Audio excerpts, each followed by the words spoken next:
buenas noches, amigas y amigos que ven este programa de Contextos todos los días de lunes a viernes a través de las redes del periódico Ultimátum. Hoy es jueves 13 de enero, es 13 días de iniciado el nuevo año. Y por supuesto, pues lo que nos sigue preocupando es la ola de contagios que se está extendiendo en todo el país, a nivel mundial, por supuesto, pero en todo el país, de esta nueva variante del coronavirus, la variante Omicron, y que pues definitivamente tiene características muy especiales, sobre todo el hecho de que es una variante sumamente contagiosa. Se está detectando que tiene mucho más fuerza que las variantes anteriores y además con un elemento extra que está afectando a las personas que no se han vacunado hasta el momento. Eh, Otra vez las ataca de una manera bastante fuerte y muchas de ellas han tenido que ser hospitalizadas. Esto ha generado una situación de alerta en la mayoría de los hospitales del país. Los casos extremos, por supuesto, se están dando en las principales ciudades, principalmente en la Ciudad de México, en donde se están registrando ya aglomeraciones. Las autoridades sanitarias, el Instituto Mexicano del Seguro Social, está estableciendo mecanismos de emergencia para dos cosas. Por un lado, para poder realizar consultas, no solamente las consultas relacionadas con el coronavirus, sino también aquellas consultas de otro tipo de enfermedades. En la televisión hemos sido testigos de las largas filas que están realizando los pacientes en los principales hospitales de la Ciudad de México. Aquí en Tuxtla Gutiérrez todavía no tenemos esas características, pero bueno, como siempre sucede, lo que ocurre en otras partes es una advertencia de lo que puede llegar a nuestro estado y a nuestra ciudad. Entonces, pues sí, sigue la alerta por coronavirus, los contagios se han registrado el día de hoy tan solo 43,523 contagios y 148 defunciones a nivel nacional. Y en este sentido, pues ha sido una semana en donde México ha registrado máximos históricos de contagios de coronavirus. Ojalá y que pronto se controle este rebrote de la pandemia, eh, sobre todo considerando que en otras ciudades del mundo este rebrote está causando pues nuevos enfermos y más muertes. Y por el otro lado, pues en cuanto a la información nacional, la noticia principal es de que hay hubo una propuesta del gobierno mexicano de un plan de austeridad, se lo dijo el secretario de Gobernación, Adán Augusto López, en la conferencia mañanera, donde le planteó al Instituto Nacional Electoral un plan de austeridad al INE para que pueda hacer la consulta por revocación de mandato, a que está solicitando que se realice principalmente el presidente Andrés Manuel López Obrador. El punto ha generado todo tipo de reacciones, nuevamente las que señalan que es un acto inútil, pero también las posiciones incluso del Partido Acción Nacional, en donde señalan que sí es necesario que esta iniciativa de revocación de mandato se lleve adelante. Sin embargo, pues lo que está en el centro de las discusiones es el recurso que está recibiendo o que recibe el Instituto Nacional Electoral. Algunos analistas consideran que independientemente cómo salga la consulta, el que quedará muy mal parado al terminar este ejercicio pues, o al menos será cuestionado, y que finalmente ese es el objetivo de todo este movimiento hacia la consulta, pues es el Instituto Nacional Electoral. ¿Por qué se dice eso? Porque, bueno, es conocida la opinión, bastante acertada, en el sentido en que la gestión del presidente López Obrador, pues no tiene necesidad de impulsar una consulta para revocación de mandato, y que por el contrario va a ser una medida casi propagandística, en donde aquellos que voten, pues será para ratificar su gobierno, y sobre todo, pues considerando que está a la vuelta de la esquina la sucesión presidencial del 2024. Por lo demás, los panistas señalan de que es una propuesta interesante que se debe de llevar adelante.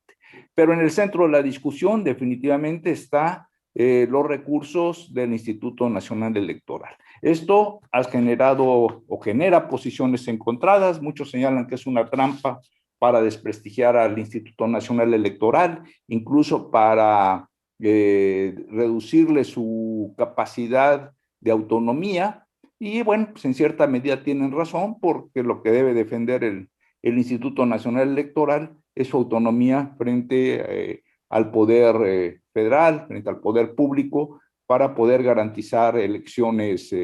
limpias. Y también algo que llamó mucho la atención es la aparición el día de hoy de un video que difundió el presidente Andrés Manuel López Obrador, en donde dijo que él está curándose o enfrentando las molestias del coronavirus usando el Big Vaporub y remedios caseros. Interesante porque, pues, bueno, aquí sale, esto ha sido motivo de muchas bromas, parece una publicidad gratuita hacia la empresa Big Vaporub, pero también nos lleva a reflexionar de aquellos remedios caseros que pues usan o que han usado tradicionalmente nuestros abuelos, y que en el caso del Big Vaporub, pues es un medicamento que ha subsistido, que ha permanecido en el gusto del público, y que la gente le tiene fe, y creo que todos en algún momento hemos recurrido al Big Vaporub, un medicamento que se originó, como muchos otros, por un médico rural en Estados Unidos, en Luisiana, a finales del siglo XIX, y que después ya fue adquirido por una empresa transnacional, y que hasta la fecha pues sigue vigente el Big Vaporub. Una hazaña que muy pocas marcas comerciales, muy pocos medicamentos logran subsistir a lo largo de tantos años. Y aquí en Chiapas, pues lo que nos ha llamado, bueno, la noticia, por supuesto, que hoy alertó a la población, fue el hecho de un matrimonio, un abogado y una abogada, que fueron baleados en la carretera de Villaflores. El hombre murió y la mujer se encuentra gravemente herida, también su vida corre peligro. Y pues la gran pregunta es qué pasó, a qué se debe, y abre un sesgo de investigación, sobre todo porque pues este atentado de inicio tiene todos los rasgos de que podría tratarse de un ajuste de cuentas del crimen organizado. Por otro lado, el caso que también, o algo que también nos pues llama la atención y es preocupante, es la noticia que trascendió el miércoles, mejor dicho, respecto a que 4 unidades de transporte turístico con ciudadanos mexicanos y extranjeros fueron retenidos la noche del martes en un tramo de la carretera San Cristóbal de las Casas, Ocosingo, cerca de Oxchuc, por un grupo de indígenas seguidores de Hugo Gómez Santis, a quien quiere presionar al Congreso para ser alcalde del municipio de Oxchuc. Este es un caso interesante porque pues Oxchuc se ha convertido en un foco rojo, y es triste porque estamos hablando del único municipio de Chiapas que está reconocido para que sus elecciones sean por el sistema de usos y costumbres mediante el voto a mano alzada, y pues en su momento se pensó que esto era un avance, sobre todo después de que se logró, o los pobladores de ese municipio celtal lograron quitarse de encima un cacicazgo que durante más de 12 años tuvieron en esa región, encabezado por Norberto Santis López y su esposa María Gloria Sánchez Gómez, la que en algún momento algún columnista la llamó la Hillary de Oxchuc. En fin, estas son las noticias del día de hoy, un día antes de que cerremos la semana. Repetimos, una semana difícil. Y bueno, vamos a empezar esperando que se unan con nosotros pronto nuestros compañeros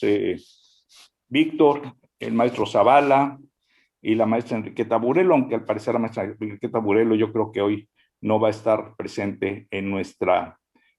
transmisión. Y si ustedes gustan, pues empezamos por el lado del Instituto Nacional Electoral. Creo que definitivamente el futuro o el desenlace que se vaya a dar en torno al Instituto Nacional Electoral es algo que a todos los mexicanos nos interesa. Ojalá tenga un buen desenlace y se logre, pues es cierto que, sobre todo que se logre mantener su autonomía y que el Instituto Nacional Electoral pueda mantener la confianza de los ciudadanos para llevar adelante las elecciones en nuestro país y que los resultados, como se han dado hasta la fecha, sean en forma confiable. Por el otro lado, pues no sabemos cuáles son las intenciones finales del gobierno federal o del gobierno de Andrés Manuel López Obrador de este ataque que se ha dado, de este cuestionamiento continuo en contra del Instituto Nacional Electoral. Es cierto, creo que eso tampoco lo podemos dejar de lado, que los funcionarios del Instituto Nacional Electoral, aprovechando la autonomía de que gozan, pues yo sí no podría decir, evitar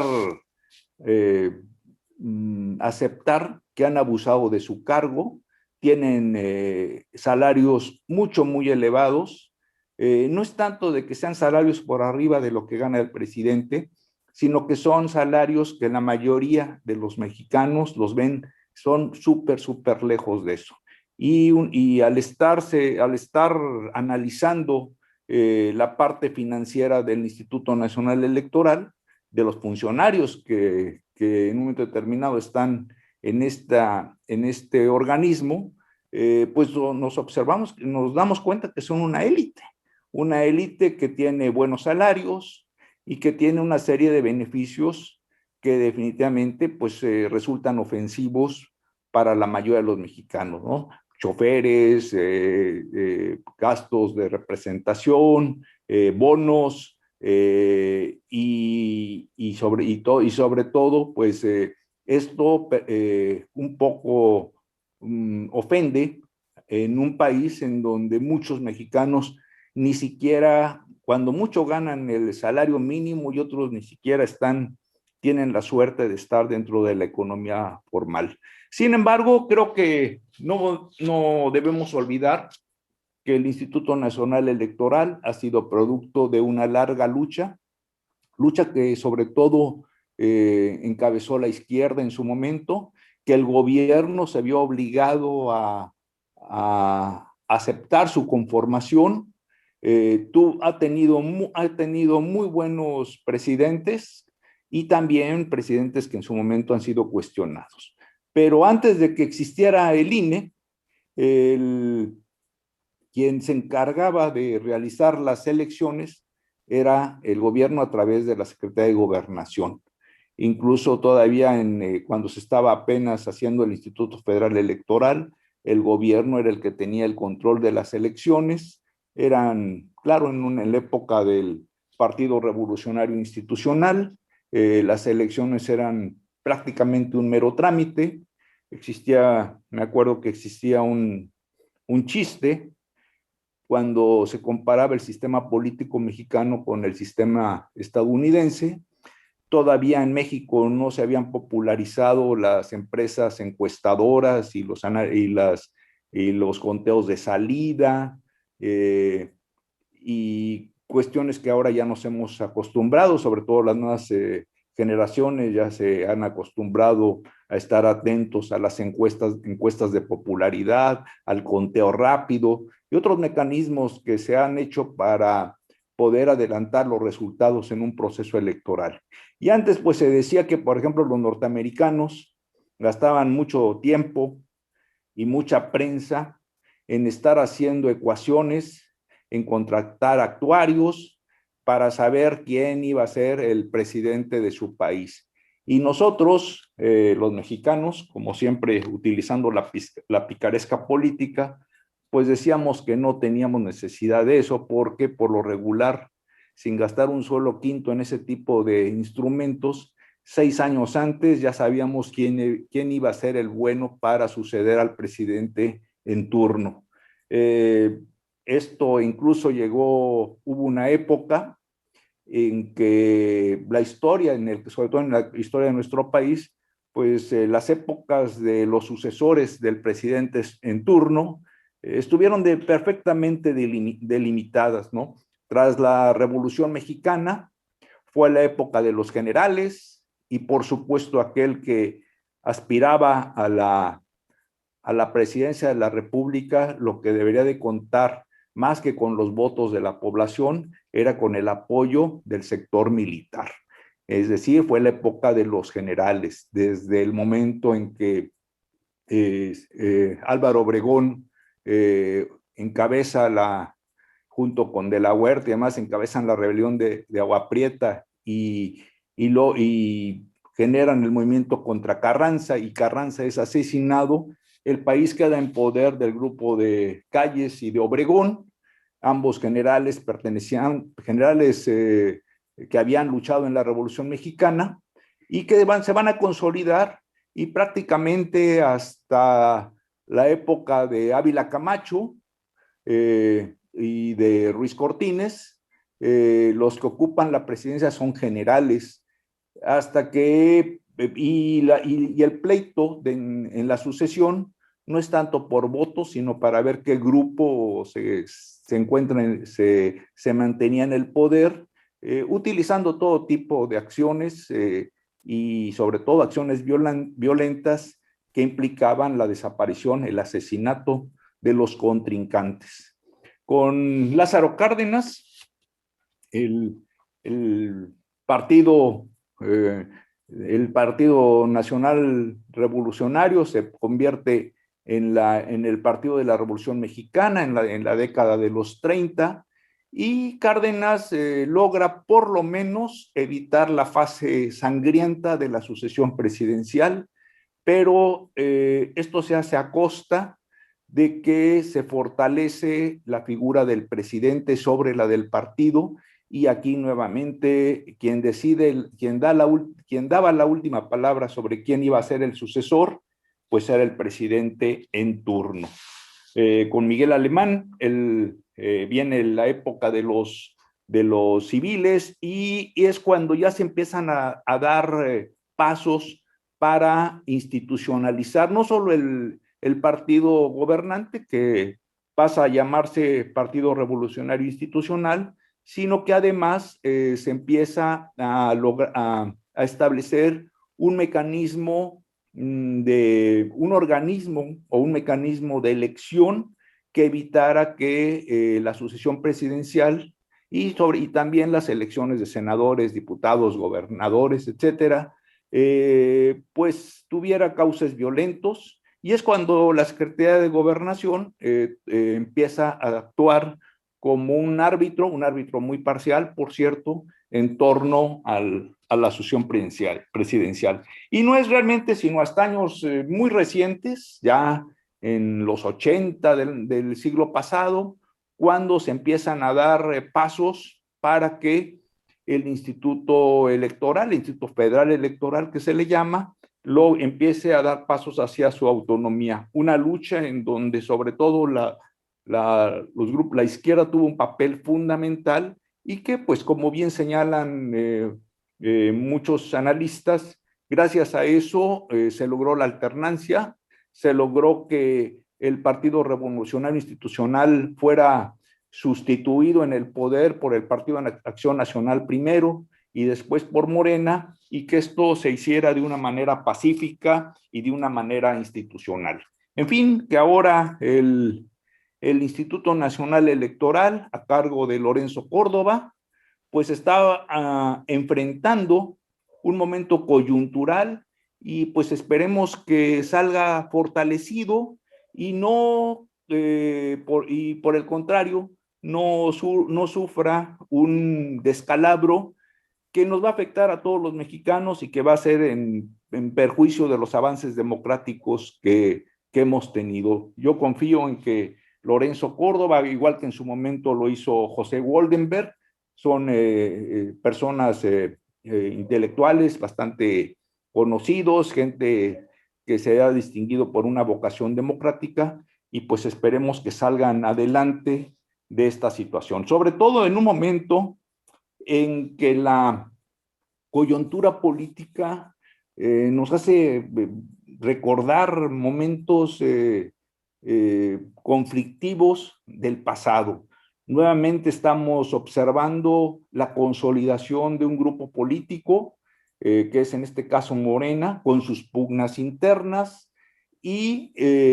por el otro lado, el país sigue manteniendo nuestro esquema político del presidencialismo. Un presidencialismo que, bueno, ha sido la característica, yo creo que desde que llegó Venustiano Carranza al poder, el primer jefe del ejército constitucionalista, y que después esa misma imagen, la de primer jefe, la mantuvo Álvaro Obregón, después Plutarco Elías Calles, que como bien saben ustedes, se hizo llamar el jefe máximo de la revolución, así le llamaban sus simpatizantes, el presidente Lázaro Cárdenas y después los demás presidentes que lo siguieron. Una herencia además que, no una herencia, sino digamos un esquema de gobierno que en México no solamente arrancó, es muy viejo, no es fácil superar este esquema presidencialista, porque si nos ponemos a darle una pequeña ojeada a nuestra historia, pues viene prácticamente desde la época de Juárez, que es una persona, fue un héroe de la patria, y le reconocemos muchas acciones, pero al mismo tiempo también ejerció el presidencialismo en todo lo que pudo. Y este ejemplo, posteriormente, pues fue seguido por Porfirio Díaz. En fin, esa es la parte interesante. Y bueno, una nota que también me llamó mucho la atención el día de hoy es que la Secretaría, y que en cierta medida coincide con lo que estamos hablando, es que la Secretaría de Educación Pública ya está preparando la distribución de un libro de texto gratuito, en el que se critica al neoliberalismo. Aquí, pues, nuevamente viene el debate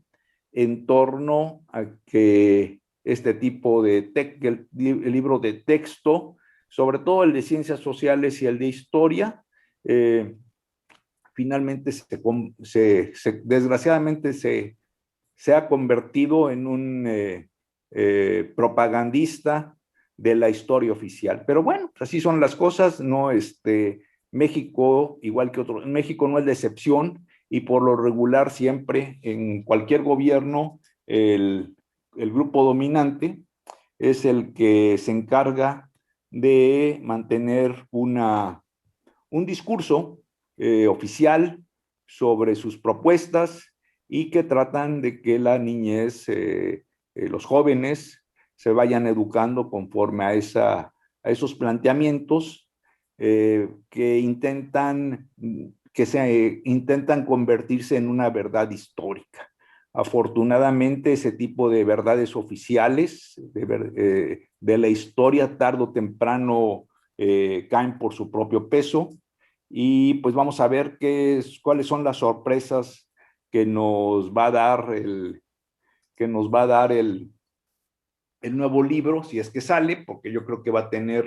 una gran oposición por parte de los grupos que no están, que no coinciden en sus planteamientos con Morena, pero es que si se logra llevar adelante, vamos a ver qué características va a tener este nuevo libro de texto gratuito, que va a ser un libro que va a cuestionar al neoliberalismo. Algo que definitivamente va a ser interesante, un libro que yo creo que no solamente los estudiantes de primaria lo van a leer, sino que muchos estudiosos interesados en ver la posición del grupo de Morena en torno a este tema, lo van a leer porque definitivamente ahí van a vertir sus planteamientos. Y bueno, en el caso de Chiapas sí me gustaría profundizar en lo que se refiere a lo que está ocurriendo en el municipio de Oxchuc. El martes, nuevamente, 4 unidades de transporte turístico con ciudadanos mexicanos y extranjeros iban transitando, creo que venían de regreso después de haber estado en Palenque, creo que se dirigían a San Cristóbal de las Casas y fueron interceptados en un tramo cerca de Oxchuc por un grupo de indígenas simpatizantes de Hugo Gómez Santis, uno de los aspirantes, el aspirante derrotado en la reciente elección por usos y costumbres que se hizo en Oxchuc. Las 4 unidades fueron llevadas a la plaza central de Oxchuc, ahí permanecieron. Los turistas fueron retenidos, de hecho encarcelados en una casa en esa población y posteriormente se fueron liberados. La parte de cómo fueron liberados hasta el momento no se ha aclarado si fue por la intervención de la Secretaría de Gobierno del Estado de Chiapas, si fue por la Fiscalía General del Estado. Y bueno, lo que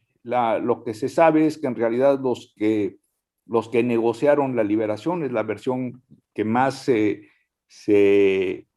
cree o que parece ser la más fidedigna, es de que los turistas fueron liberados gracias a que los representantes de las empresas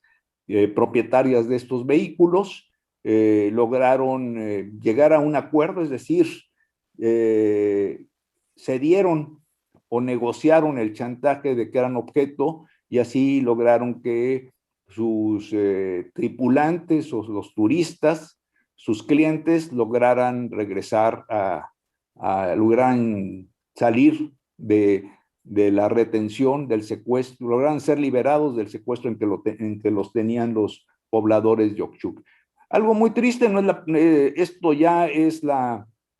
segunda agresión que se realiza, al menos segunda agresión denunciada o que se conoce y que trasciende a nivel nacional, porque recordemos que el 4 de enero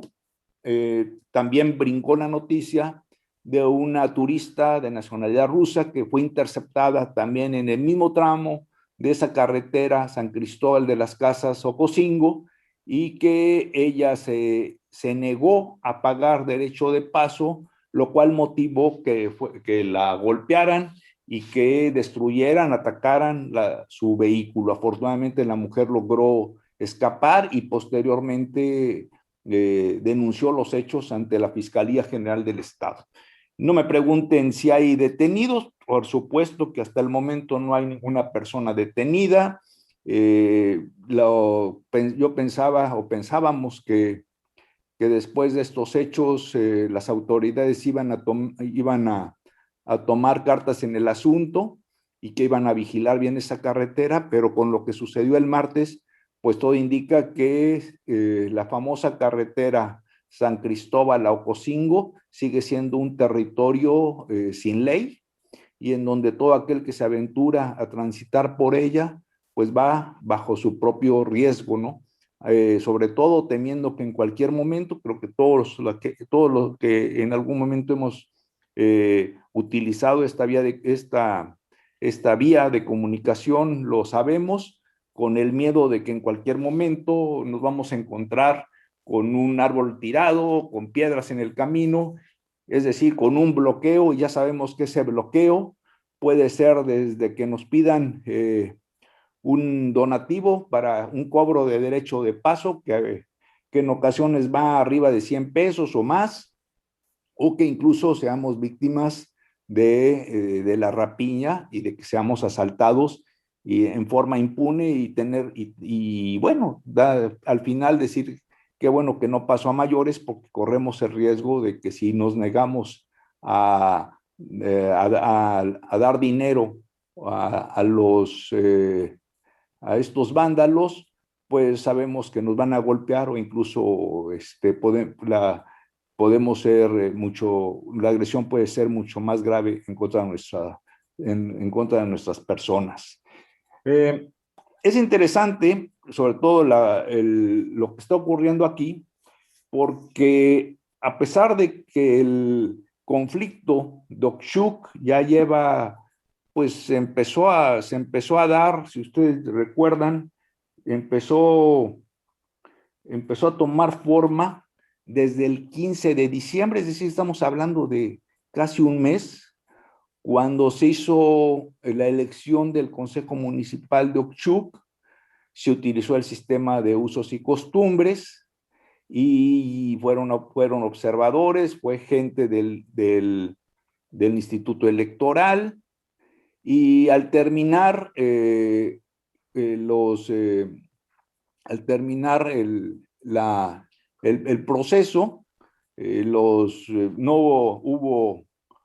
hubo enfrentamiento entre los dos principales candidatos, Hugo Gómez de la comunidad de San Cristobalito y Enrique Gómez López, que era representante de la localidad de Benito Juárez. La votación en ese momento favoreció a Enrique Gómez López, y entonces sus simpatizantes salieron y empezaron a agredir y a disparar armas en contra de la población, asustándola, boicotearon el proceso, y esto pues provocó un muerto, Pedro Santis López, y 3 personas heridas de bala. Y bueno, después de eso fue cuando comenzaron los bloqueos en la carretera, como una forma de presionar al gobierno estatal, al Congreso y a las autoridades electorales para alterar los resultados de esta elección. Triste porque cuando se logró establecer que el municipio de Okchuk iba a tener un sistema de elección por usos y costumbres, en ese momento se convirtió en el único municipio de Chiapas en que se iba a hacer la renovación de poderes, tal como la población lo estaba solicitando. Una historia interesante en Okchuk, porque tenía atrás una larga historia de conflictos, de enfrentamientos entre grupos políticos, abusos de cacicazgos, y la población estaba ya harta de que los candidatos a los cargos de elección popular se presentaran solo cuando venían las elecciones, y que atrás de ellos venían intereses muy marcados por parte de los partidos políticos. Finalmente, los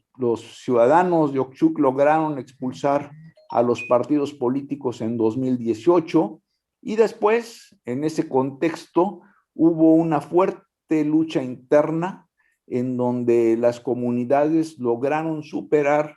un cacicazgo que durante más de 12 años encabezaron Norberto Santis López y su esposa María Gloria Sánchez Gómez. El ejemplo, tal vez, uno de los tantos ejemplos de cacicazgos familiares, que es uno de los grandes problemas que tienen actualmente, pues muchos son municipios, principalmente municipios indígenas en nuestra entidad. Se pensaba que con el hecho de que se lograra establecer una elección mediante usos y costumbres, esto iba a devolverle a este municipio la tranquilidad, que finalmente sus habitantes, los ciudadanos, iban a lograr que llegaran autoridades legítimas, elegidas por ellos, pero pues la primera elección que se logró de una forma nada fácil fue en 2019, y ahí resultó electo Alfredo Santis Gómez, y parecía que el sucesor de Santis Gómez, también por el sistema de usos y costumbres, iba a realizarse de forma pacífica. Sin embargo, pues empezaron a darse conflictos cuando se acercaron el proceso electoral. Si ustedes recuerdan, Ocosingo fue de los municipios que no permitió nada, ni la presencia de las autoridades electorales, ni la presencia de partidos políticos hacia el proceso electoral del 6 de junio. Finalmente, después de eso, lograron presionar para que las autoridades restablecieran, o sea, después de boicotear lo que vendría a ser una jornada electoral, fue boicoteado, lograron que se hiciera un nuevo intento en diciembre para elegir a sus autoridades, pero este ejercicio pues fracasó porque se convirtió en un enfrentamiento, en un zafarrancho. Fue una nota que se convirtió en una nota de carácter nacional, se viralizó, como ahora se dice, e incluso llegó a los periódicos, a la prensa internacional. La forma en cómo salen estos grupos, hacen un zafarrancho, se enfrentaron con piedras, cubetones y a balazos. Después de eso, pues a partir de ese momento, la opción fue bloquear la carretera San Cristóbal hacia Ocosingo. Hay que señalar que no es la primera vez que esta carretera está bloqueada. Se sabe que a lo largo de este tramo hay muchísimos poblados y muchos intereses que están ahí mezclados. Esto incluso ha evitado que esta carretera se convierta en autopista. Y es triste esto porque el proyecto para hacer una autopista de San Cristóbal a Palenque, a Ocosingo y a Palenque, es una necesidad que tiene nuestra entidad. Cuando se ha anunciado, todo el mundo hemos pensado que es algo que va a beneficiar a todo el estado. El proyecto de la famosa autopista Palenque Ocosingo, San Cristóbal Ocosingo, San Cristóbal Palenque. Puedo decir que todos los presidentes que han visitado Chiapas en un momento determinado han dicho que la van a hacer, que han tratado, o al menos han dicho públicamente que es un proyecto prioritario. Pero después, cuando se empiezan a observar los conflictos, los intereses, lo difícil que es llevar adelante cualquier proyecto en esta zona, optan por callar y al final se olvida este proyecto. Así lo hizo Vicente Fox, así lo hizo Calderón, así lo hizo en su momento Peña Nieto, y también pues López Obrador, incluso cuando empezó a anunciar el plan del Tren Maya, señaló que que el Tren Maya, pues, o sea, como está su trazo, va a llegar a Palenque y que esto iba a beneficiar al resto de Chiapas a través de una autopista que se hiciera desde Palenque hasta San Cristóbal, algo fundamental. Pero pues ya todo indica que este proyecto va a seguir en proyecto. Y por lo demás, pues los pretextos para bloquear y extorsionar a los automovilistas y a los transportistas que han tenido la necesidad de utilizar esta peligrosa carretera, pues son continuos. Cuando no es por un conflicto electoral, es porque hay un problema de tipo religioso, o porque hay un problema con el magisterio, o simplemente porque algún grupo necesita dinero. Esa es la triste realidad, y piensan que ya han encontrado que la forma más fácil para obtenerlo es bloquear la carretera y cobrar derecho de paso a todo aquel infortunado automovilista o transportista que en ese momento tiene la mala suerte de pasar por esa zona. La mayoría de los chiapanecos, de la población chiapaneca, lo que ha optado ante esta situación es pues tratarlo de evitar, y se ha optado por mejor dar la vuelta por la zona del puente Chiapas para llegar a Villahermosa y después entrar por ese lado hacia Palenque. Eh, lo triste, lo grave de esta situación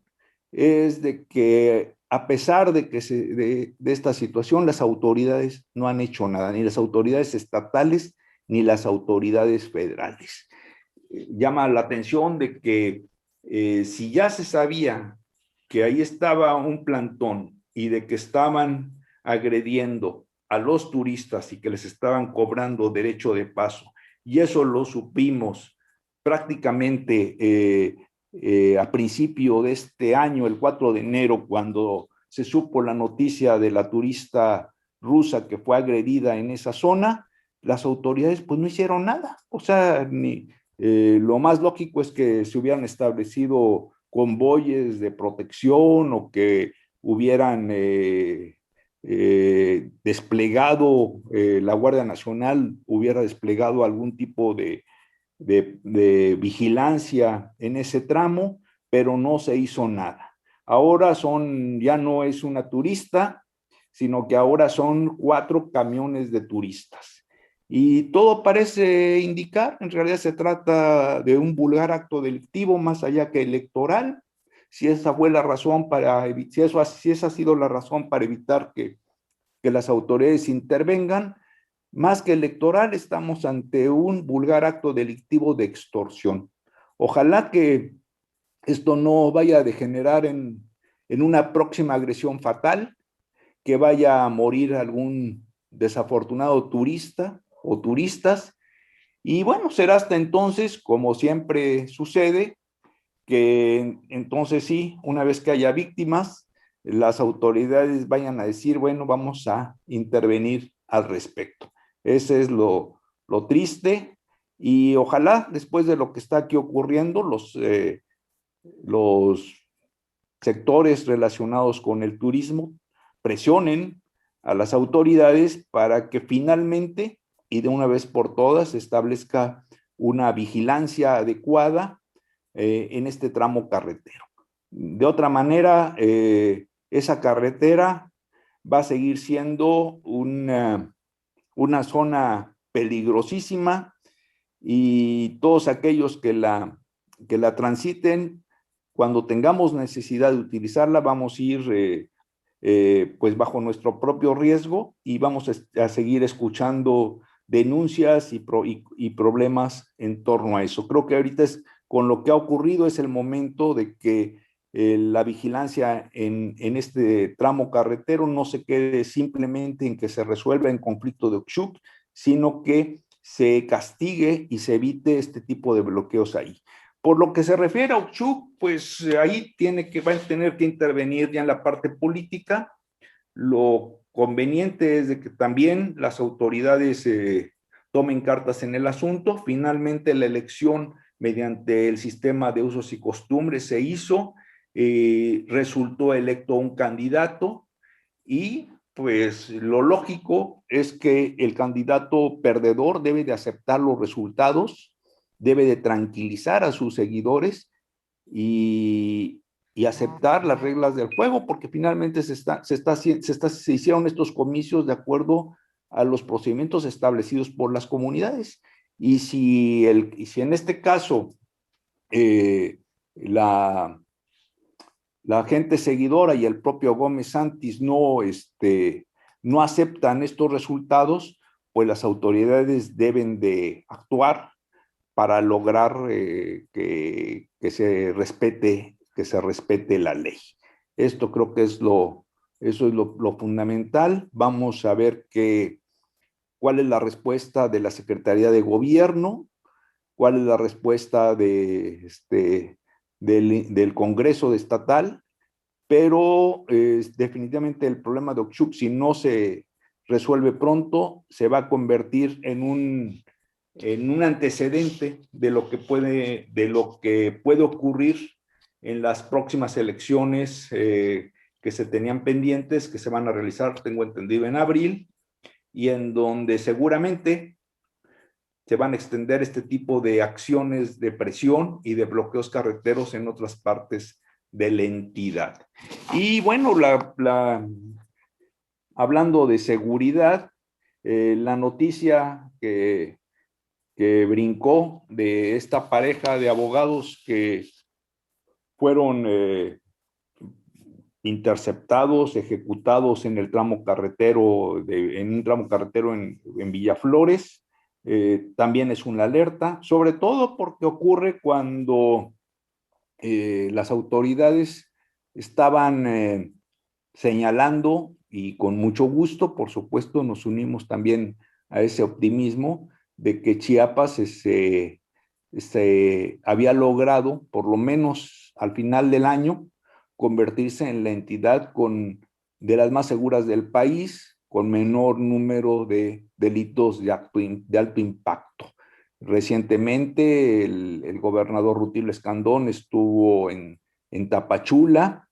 En Tapachula reiteró su apoyo a este sistema que se llama de vecino vigilante y volvió a señalar eso de que Chiapas estaba logrando reducir los delitos, sobre todo también en la zona del Soconusco, que es de las más difíciles que tiene nuestra entidad y que se ha agudizado pues, por esa crisis migratoria que está afectando la frontera sur del país. Desgraciadamente hay focos rojos, ahí mismo en la zona fronteriza sobresale el caso de Frontera Comalapa, que se ha convertido en una tierra de nadie, en el lejano oeste, podríamos decir. Se sabe que ahí está operando uno o varios grupos delictivos, o que hay grupos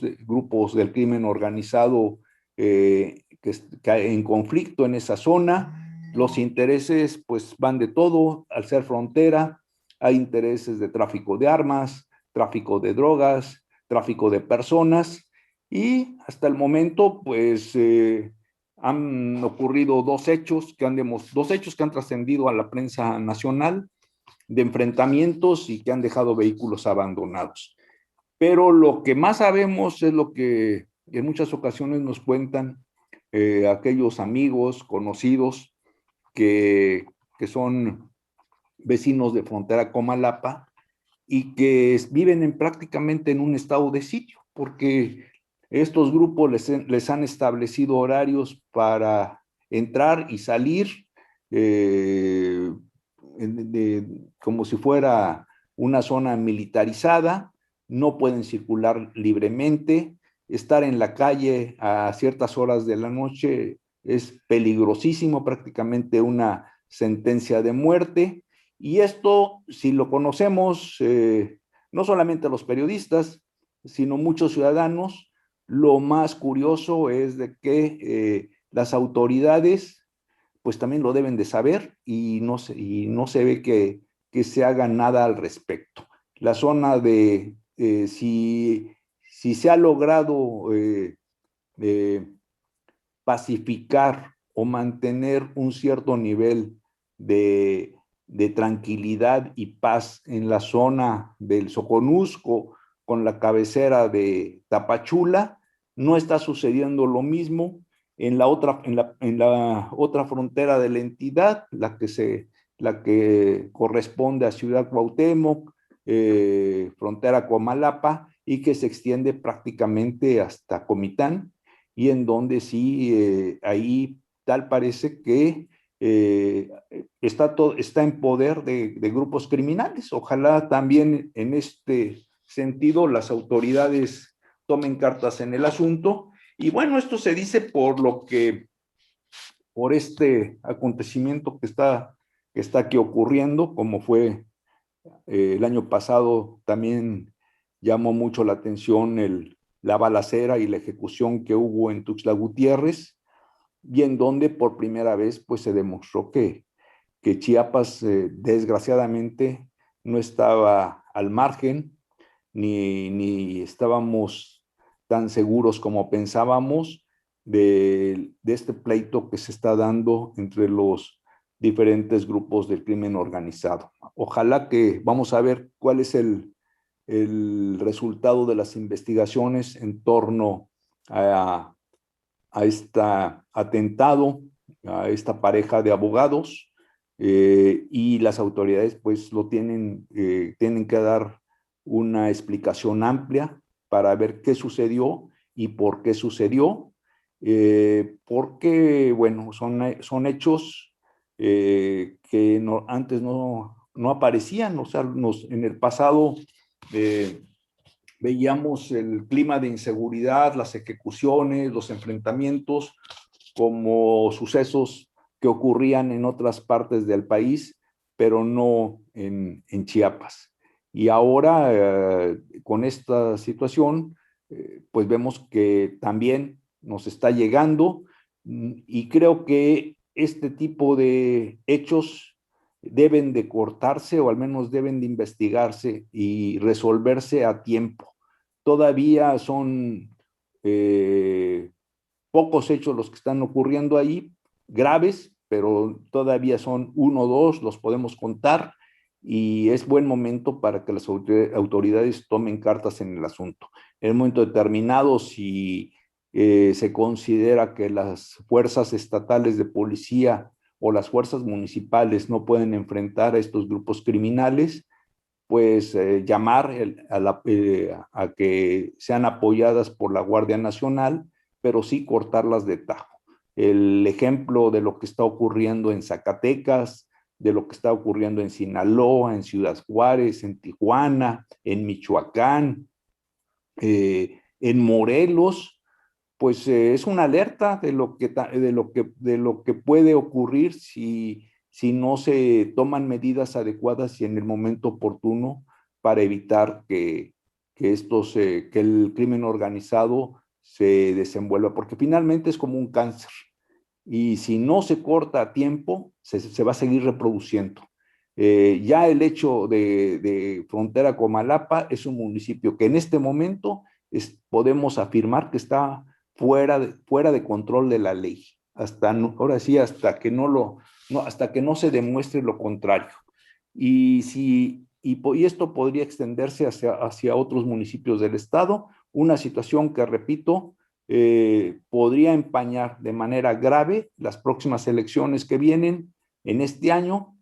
que quedaron pendientes, porque definitivamente no había condiciones de paz y de tranquilidad para realizarlas. Caso concreto, Venustiano Carranza, que también es para investigar, y bueno, vamos a esperar que lo que está ocurriendo aquí, pues sobre todo que las autoridades den una información qué ocurrió, por qué fue el atentado, si se trató de algo grave o otro tipo de delitos, y pues esperemos que no se repita. En fin, así casi terminamos la semana. Mañana viernes vamos a ver en qué concluye esta, sería ya la primer quincena del mes de enero, y esperemos que las cosas pues sean mejor el día de mañana. Muchas gracias por su atención, estimados amigos. Espero mañana tenerlos aquí nuevamente en este programa de Contextos. Muy buenas noches. Gracias.